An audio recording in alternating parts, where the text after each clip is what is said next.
Making headlines this hour, President Abdul Yamin Abdul Qayyum conveys Independence Day felicitations to the President and the Prime Minister of Sri Lanka. World Health Organization says it wants to improve chances of survival for cancer patients by better early diagnosis and prompt treatment.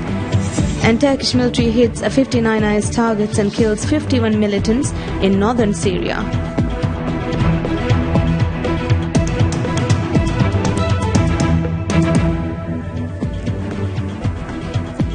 Bismillahirrahmanirrahim. Welcome you all to TVM News in English. I'm Zionat Hassan here with the news in details. President Abdullah Yamin Abdul Qayyum has conveyed felicitations to President Maithripala Sirisena and Prime Minister Ranil Wickremesinghe on the occasion of the 69th Independence Day of Sri Lanka. In his message, the President extended warm felicitations and sincere good wishes to the government and the friendly people of Sri Lanka on the auspicious occasion of the Independence Day of Sri Lanka on behalf of the government and the people of the Maldives. The President noted that he is convinced that through joint efforts, the extant relations grounded in close cooperation, understanding and reciprocity will be further strengthened in the coming years to ensure a stronger development partnership for the mutual benefit of two peoples and countries, as well as continued regional peace and prosperity. As the country observes World Cancer Day, Health Protection Agency urges the public to be aware of the signs and symptoms of cancer as cancer incidence rates continue to rise in the country. According to HPA, a significant majority of all cancer diagnoses in the country are in people over the age of 50. Cancer is a disease which occurs when changes in a group of normal cells within the body leads to uncontrolled growth, causing a lump called a tumor. This is true of all cancers except leukemia. If left untreated, tumors can grow and spread into the surrounding normal tissue or to other parts of the body via the bloodstream and lymphatic system and can affect the digestive, nervous and circulatory systems. Local health authorities note that prevalence of cancer and other non-communicable diseases are increasing in the country. Health Protection Agency HPA says that types of cancers most prevalent in the country include lung cancer, breast cancer, cervical cancer and oral cancer, with most of the diagnoses are in people over the age of 50. No official report has yet been compiled on the status of cancer in the Maldives, but HPA says it's currently working on establishing a registry of cancer patients in the country. Senior Medical Officer of HPA Dr. Razana Faiz said most of the cancer diagnosed in the country are caused by lifestyle factors that are avoidable. She said a majority of cancers are caused by chewing of areca nuts, tobacco use and poor diet. World Cancer Day, which is observed every year on February 4th, unites the world's population in the fight against cancer. The day was established by the Paris Charter adopted at the World Summit Against Cancer for the New Millennium in Paris on 4th February 2000. This charter aimed at the promotion of the research for curing as well as preventing the disease, upgrading the provided services to the patients, the sensitization of the common opinion and the mobilization of global community against cancer. It aims to save millions of preventable deaths each year by raising awareness and education about the disease, pressing governments and individuals across the world to take action. According to World Health Organization, currently 8.2 million people die from cancer worldwide every year, out of which 4 million people die prematurely, aged between 30 to 69 years. World Cancer Day is the ideal opportunity to spread the word and raise the profile of cancer in people's minds and in the world's media. There are about 200 known types of cancer. As with most illnesses, cancer is multifactorial, meaning there is no single cause for any one type of cancer. Certain lifestyles and environmental factors are also known to cause mutations that can cause cancer. Lifestyle and environmental causes are to a large extent controllable or avoidable. World Health Organization WHO says it wants to improve chances of survival for cancer patients by better early diagnosis and prompt treatment. World Health Organization WHO launched a report on Friday stating late diagnosis of cancer leads to millions of people enduring needless suffering and premature death, and efforts to catch the disease earlier must be stepped up. In a report launched ahead of World Cancer Day that takes place every year on February 4th, the WHO said it wanted to improve chances of survival for cancer patients by ensuring health services focus on diagnosis and treating the disease earlier. He said early diagnosis of cancer and prompt treatment, especially for breast, cervical and colorectal cancers, would lead to more people surviving the disease and cut treatment costs. Cancer is responsible for almost 1 in 6 deaths globally, according to the report. In 2010, the annual combined cost of healthcare and loss of productivity was estimated at $1.16 trillion. More than 14 million people develop cancer every year, and this figure is projected to rise to more than 21 million by 2030. The WHO acknowledged that the challenges were greater in poorer countries, where diagnostic services such as imaging, laboratory and pathology skills are rarer.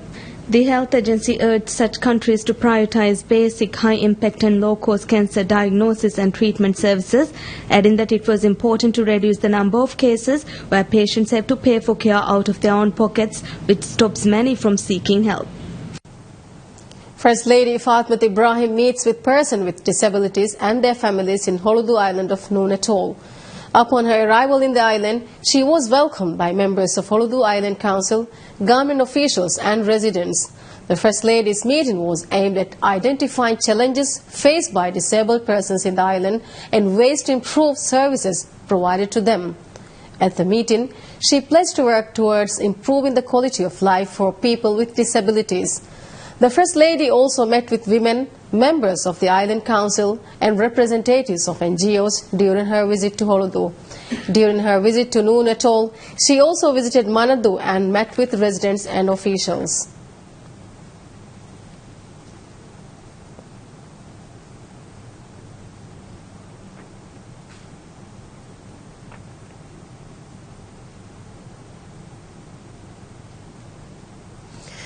Addu City Council confers Addu Award 2016 to 130 individuals.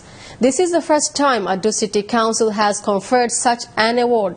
The award recognizes achievements and outstanding contributions of people from Addu Atoll for the advancement of both the atoll and the nation. According to Addu City Council, the award, which will be conferred every 3 years in 5 categories.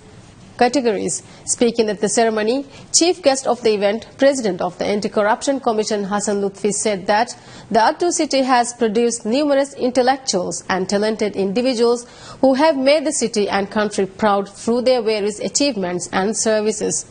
At the event, Mayor of Addu City, Abdullah Sodiq, said the recipients of the awards are exemplary citizens and others should follow their footsteps.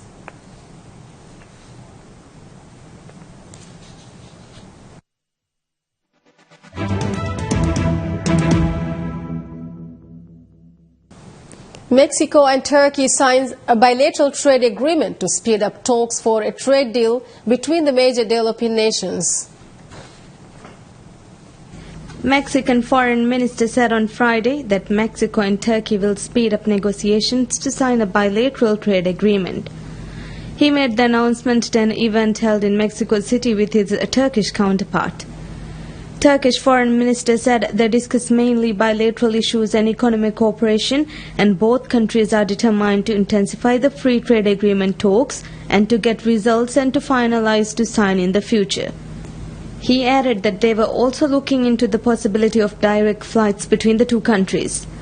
According to official figures, in 2015, trade between both countries reached $880 million.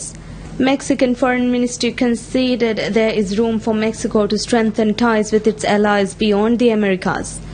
According to the Mexican Foreign Minister, who is at the forefront of fraud, trade, immigration and security discussions with top trade partners in the United States, he wanted to see more Turkish companies in Mexico, particularly in construction and agriculture.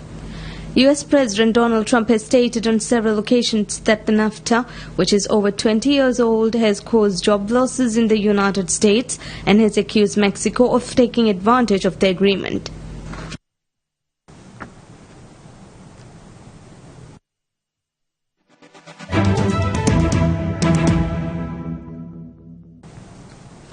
The Turkish military hits 59 IS targets and kills 51 militants in northern Syria as part of its ongoing incursion. The military said of the 51 neutralized terrorists, 4 were so-called amirs or local commanders. Turkish jets destroyed 56 buildings and 3 command control centers in the Al-Bab and Bazgar region. Coalition forces also conducted 8 airstrikes in the Al-Bab region, destroying 2 defense positions and 2 armed vehicles. The Turkish military has been surrounding the IS-controlled town of Al-Bab for weeks as part of an operation that has lasted over 5 months. The Trump administration imposes sanctions on Iran, which it says are just initial steps, and said Washington will no longer turn a blind eye to Iran's hostile actions. The sanctions on 25 individuals and entities were the opening salvo by US President Donald Trump, who has vowed a more aggressive policy against Tehran, and came 2 days after the administration had put Iran on notice following a ballistic missile test. National Security Advisor Michael Flynn said the Trump administration will no longer tolerate Iran's provocations that threaten our interests. Flynn said in a White House statement that the days of turning a blind eye to Iran's hostile and belligerent actions towards the United States and the world community are over, suggesting that more concrete action could follow if Iran does not curb its ballistic missile program and continues supporting regional proxy conflicts. A senior administration official said the latest sanctions were the initial steps in response to Iran's provocative behavior. He said the administration was undertaking a larger strategic review of how it responds to Iran. Iran denounced the sanctions as illegal and said it would impose legal restrictions on American individuals and entities helping regional terrorist groups. Those affected under the sanctions cannot access the U.S. financial system or deal with U.S. companies and are subject to secondary sanctions, meaning foreign companies and individuals are prohibited from dealing with them or risk being blacklisted by the United States. Myanmar's government vows to investigate allegations of atrocities against Rohingya Muslims after the United Nations Human Rights issued its investigative report. Meanwhile, a ship carrying food left Malaysia's Klang port on Friday for the Rohingya in Rakhine state in northern Myanmar. The UN Human Rights Office said in its report that Myanmar's security forces have committed mass killings and gang rapes of Rohingya Muslims and burnt their villages since October in a campaign that very likely amounts to crimes against humanity and possibly ethnic cleansing. The report said witnesses had testified to the killing of babies, toddlers, children, women and elderly, opening fire at people fleeing, burning of villages, massive detention, massive and systematic rape and sexual violence, deliberate destruction of food and sources of food. The UN report was issued in Geneva after the investigators gathered testimony last month from 220 Rohingya victims and witnesses who fled the lockdown area in Rakhine for the Cox's Bazar district in Bangladesh. Myanmar has denied almost all allegations of human rights abuses in northern Rakhine and says a lawful counter-insurgency campaign is underway. Meanwhile, Myanmar's government pushed Malaysia's leadership not to allow the aid flotilla to attempt to go to the troubled Rakhine state. Myanmar insisted that any aid should be sent to Yangon first for the government to distribute to all those living in Rakhine and not just the Rohingya. In the end, the non-government organizations that organized the mission agreed to send a portion of the 2,200 tons of food to Yangon. They will then sail onto an area of Bangladesh as tens of thousands of Rohingyas have fled into the neighboring Bangladesh and Malaysia. Malaysian Prime Minister Najib Razak said the aid will be used to ease the suffering of Rohingya Muslims. The Rohingya are an ethnic Muslim minority in Myanmar who for decades have faced discrimination in the majority Buddhist country for some historical reasons. The government of Myanmar considers the approximate 1.33 million Rohingyas living in the country as illegal settlers. For most poor Central Americans and Mexicans at travelers' shelters in the desert town of Nogales, Mexico, U.S. President Donald Trump's threat to build a wall along the whole border and deport millions of undocumented immigrants have not made them abandon their harrowing journeys and hopes of a better life in the north. At the San Juan Bosco shelter, which has given refuge to more than 1 million migrants since it was founded more than 30 years, travelers keep coming. Trump ordered construction of a U.S.-Mexican border wall last week and punishment for cities shielding illegal immigrants. He has also pledged to deport 3 million undocumented U.S. immigrants. 14-year-old Deba Hernandez, who made the often perilous journey alone to the U.S. border from El Salvador, a country that has one of the highest murder rates in the world, said he is not afraid of Trump.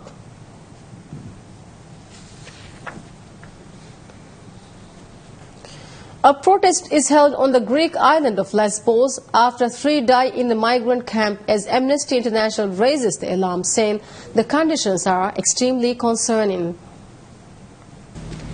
Greek locals, migrants and foreign volunteers staged a protest on the island of Lesbos on Friday over the harsh conditions in the Moria holding camp after 3 migrants lost their lives.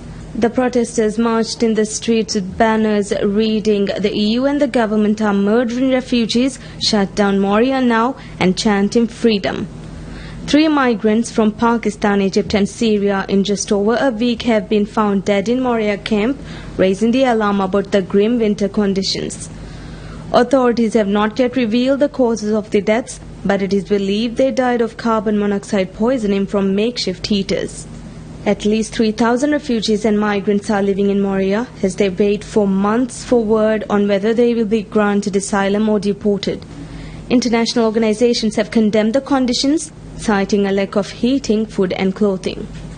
During a harsh cold spell last month, migrants endured sub-zero temperatures and flimsy tents were weighed down by snow.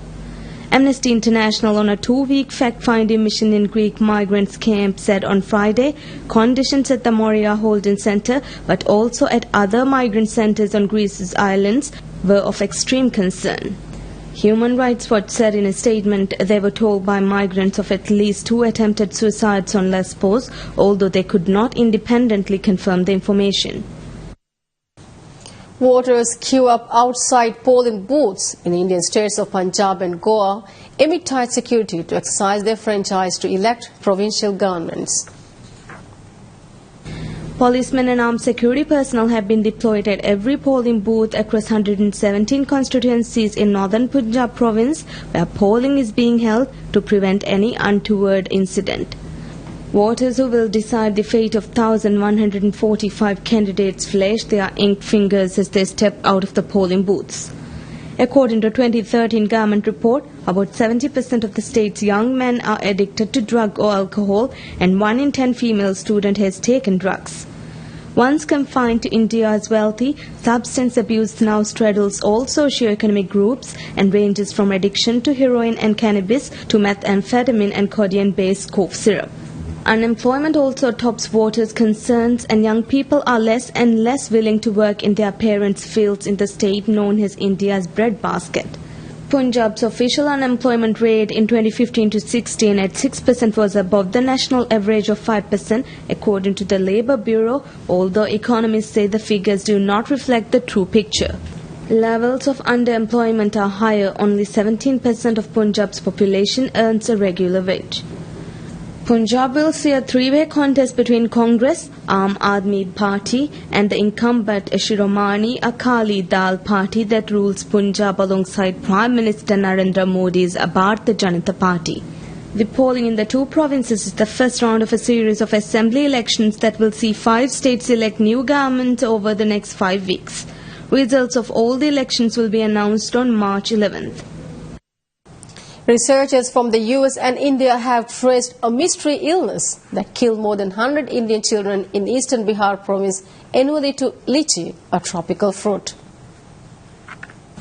Since 1995, outbreaks of an acute neurological illness with high mortality among children were reported in Muzaffarpur, the largest area for cultivation of the lychee in the country.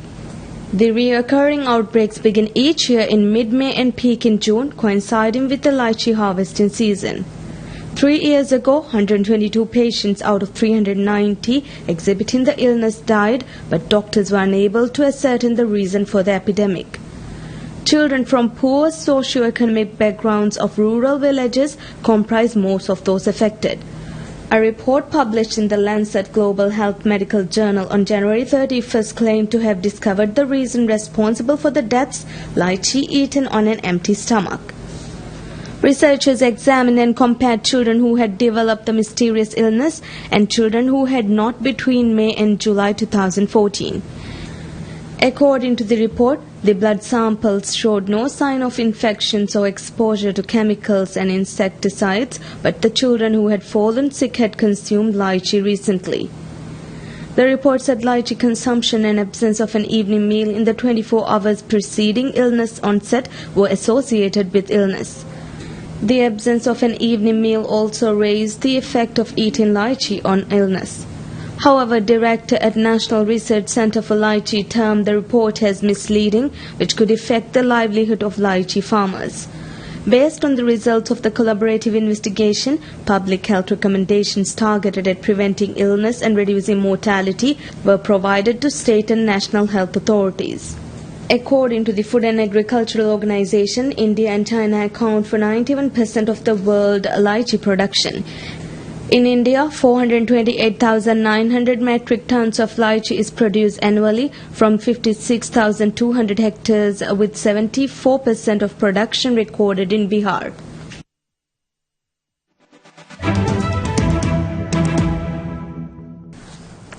Tonight in sports, former Barcelona great Ronaldinho returns to the Nou Camp as he is unveiled as the new ambassador of the Catalan club.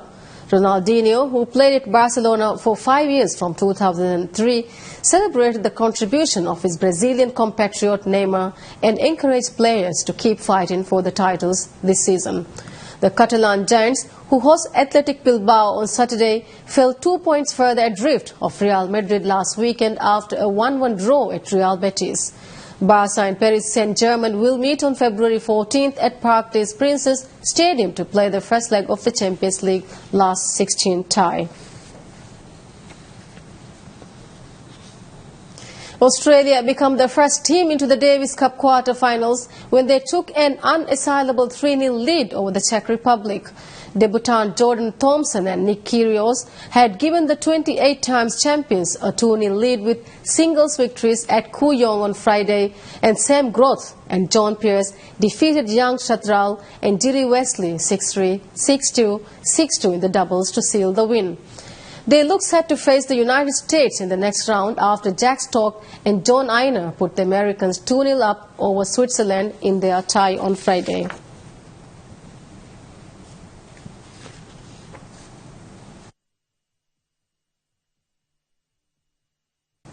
A group of teenagers have established a freestyle cycling club in the capital of Afghanistan to bring the joy of sports to the war-torn and impoverished country. The founder of the club urges Afghan militants to drop your guns and make your country peaceful by riding the bike. In a humble courtyard in suburban Kabul, 18-year-old Ashkar Meherzada and his young friends practice all sorts of freestyle cycling tricks and stunts. Meherzada founded the club 4 months ago with only 3 members. Now the club has more than 50 cyclists, including even a dozen or so girls. Meherzada explained that he made the club for those who want to learn freestyle cycling but lack a suitable place to practice. He said that he had a lot of problems, and then when he rode his bike, it felt like he was flying. With no professional coaches, the young cyclists pick up different moves from online videos. Being the most gifted cyclist in the club, Meherzada is the one that always tries a new trick first before passing it on to the others. Now that the club has become popular and been registered by the Afghan sports authorities, Meherzada has given it the name Drop and Ride. What's more, he believes in the power of competitive sports to heal his troubled home country. With that, we conclude the news for this evening. Thank you for being with us. Good night and bye-bye.